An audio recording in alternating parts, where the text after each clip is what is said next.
Is there anything scandalous about Eliot Spitzer we're going to hear between now and September 10th? No.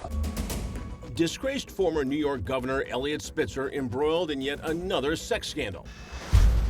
Do you or do you not have a girlfriend? Marvin, there's a reason I'm not answering the question, because we will not respond to every rumor and scandalous innuendo that is circulated out there. We're beyond that point. We have answered all the questions.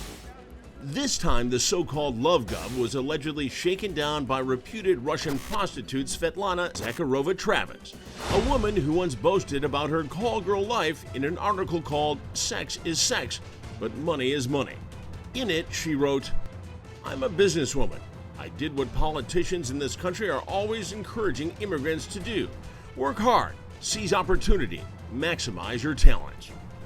And prosecutors allege when it came to Eliot Spitzer, Svetlana was maximizing her talents as an escort while simultaneously seizing the opportunity for extortion. This is not the first time that Eliot Spitzer has been involved in a scandal involving spending money, a lot of money, on women.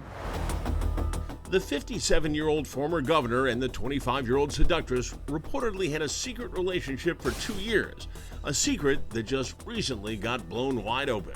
It's here in a luxury room in the famed Plaza Hotel in New York City where it all reportedly came crashing down for Eliot Spitzer.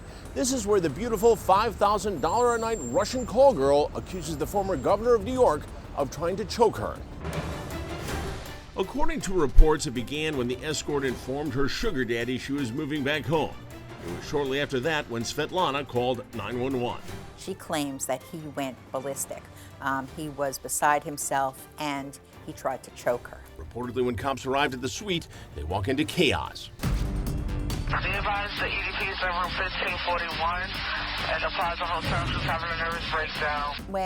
When cops got to the Plaza Hotel and went up to their suite, they saw blood, they saw broken glass. She told the authorities that she had cut herself. Eventually, EMS took her to the hospital, and that's where she told detectives that Spitzer had tried to choke her in that room. Spitzer quickly denies the allegations and even sues his former lover for blackmail, though he will eventually drop the lawsuit. You all very much. Thank you. As for Svetlana, oddly enough, instead of filing charges, she hops a plane to Russia the day after the supposed incident. While she's gone, she actually admits to making up the story, and the alleged choking investigation of Spitzer turns instead into an extortion investigation against Svetlana. Governor, where are you headed right now? Back to my office.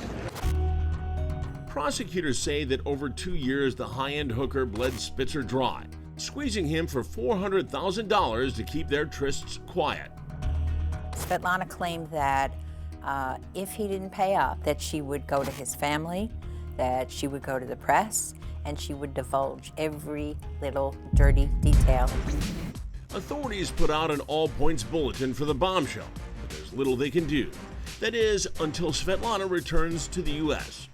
Svetlana had a pending court date in Los Angeles. She arrived at JFK, and I think cops got a tip that she was coming in, and they nabbed her at the airport. Here's Svetlana in court crying her eyes out. She pleaded not guilty to a grand larceny by extortion charge and is being held on $1 million bond. If convicted, Svetlana could face up to 15 years in prison. So now she's in Rikers. This is a far cry from the Plaza Hotel and her fancy apartment that she was able to afford because she was, no bones about it, a hooker.